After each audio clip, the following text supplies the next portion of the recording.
Hey guys, I'm here at Pubcon with Barry Adams from Polemic Digital. Thanks for joining us. Very welcome.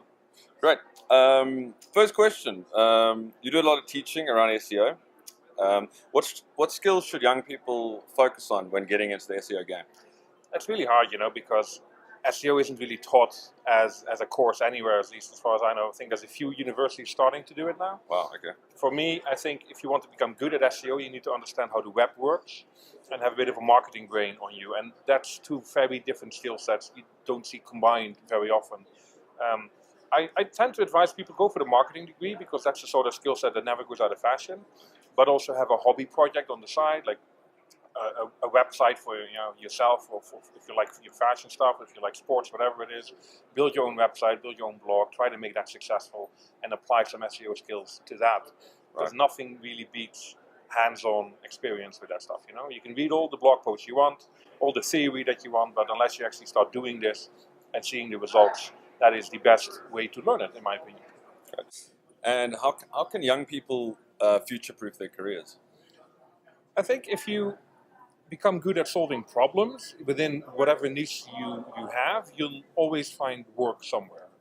I think with the way technology is developing and automation is developing, a lot of skills will become obsolete and jobs will disappear, but people will always need problem solvers. Learning how to code is basically a way how to learn problem-solving skills. So I don't think you really need to learn how to code, even though a lot of people say that it's the must-have skill sets nowadays. But for me, coding, like I said, is a way to problem-solving skills, and that, analyzing problems, breaking it down into little details, finding optimal solutions. That, for me, is a skill set that will always be popular. How much of a role do you think AI and virtual assistants play in SEO, or will be playing in SEO in the future? I think it's going to be really, really big. I see that as one of the major paradigm shifts in SEO in general, especially with voice assistants and the way conversational search is going to become part of everyday life, really. I don't think it'll cannibalize desktop and mobile search that much. I think it's going to be similar to what we saw with mobile and desktop, is that desktop will drop a little, but then sort of steady off. I think we will see a bit of a cannibalization of mobile search with the voice assistants, but then voice is going to be used in scenarios where currently we're not looking at a screen, where we're not using mobile, not using laptops. So it'll be adding on to the existing search already. So you still need to optimize for desktop and mobile search, but then voice search becomes an extra layer of technology you have to make sure your website is ready for and your content can be used for. Okay. How much competition do you think Google will be getting from platforms like Facebook, Amazon in the near future? I think what Microsoft did was partnering with Amazon for the Alexa system was really, really clever. Because that creates that power block that can actually compete with Google, because Google is so big. You have to have multiple companies competing with Google at the same time. If you do it one-on-one, no matter how big you are, you're probably going to lose out.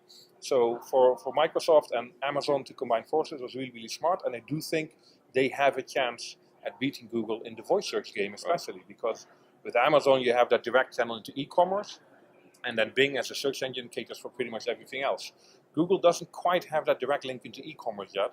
They have the search engine, they have the knowledge answers that people want from voice assistants, but not that commercial function that Amazon can offer. So I think that is going to be very interesting. I don't see Facebook playing that much of a role in it, because they're sort of not really going all in on the voice thing. But then, with their user base, with the 1.2 billion people, they don't really need to. They already own half the web anyway. Yeah. What have you found to be the biggest issue in the SEO industry? I think a lot of people jump on bandwagons and follow hypes a bit too often, and SEOs give advice about things that you don't really understand. Voice search being one of them, and nobody's really cracked that yet because the technology is so fresh, and everybody thinks, oh yeah, you need to do this and that. The thing is, we're not really sure how search engines do that yet, because search engines themselves aren't really telling us much how they optimize for voice search. Yeah. So it's that sort of bandwagon jumping I'm not really a fan of. I think you have to know your stuff and know where your strengths and weaknesses are as a provider of SEO services. For me, for example, I do certain things really, really well. I don't do other things, and I try not to be that one-size-fits-all service provider. I focus on what I'm good at and send people to other companies that I trust on areas that I'm not good at. And I think that's where the SEO industry often falls short, in that we don't want to send clients away. We want to keep it, even if we know we can't necessarily do it at the level that's required. We just think, well, we'll make it up as we go along. And I think that's hurting the SEO industry's reputation in the long run. Okay, and what would be your sort of top tip for 2018 for digital marketers? Yeah, voice search is going to be big. Once we find out how to actually optimize properly for that, Right. I'll let you know. Okay, second to that. I think it's just Yeah. keeping an eye on technology in general, Yeah. and like I said, don't jump on the bandwagons, but keep an eye on what's happening and be ready to adjust when necessary, which has always been the case in SEO. Okay, and what's new for your agency? Yeah, we're doing really, really interesting stuff now. It's still just a small 2-person outfit, really, but working with some really big-name clients that if you asked me that a couple of years ago, I'd said, yeah, get out of here, never going to happen. Yeah, and now we're actually working with them. So Fantastic. I have to pinch myself a couple of times a day. Like, oh, am I really doing this? Yes, I'm really doing this. Yeah. So yeah, it's going really, really well. You loving it? I'm absolutely loving it. Okay. Well, what impact do you think sort of speaking at conferences like this has had on actually growing your client base?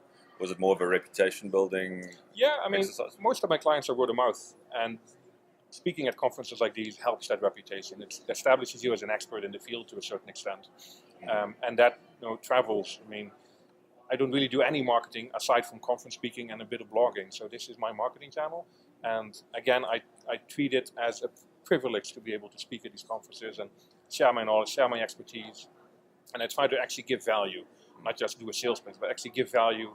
Explain how I do things, explain what I think I know about SEO, and hopefully people will see that for what it is and spread the word. Cool, thanks. Well, thank you so much, Barry. Thanks for having me, man. Great. Cheers.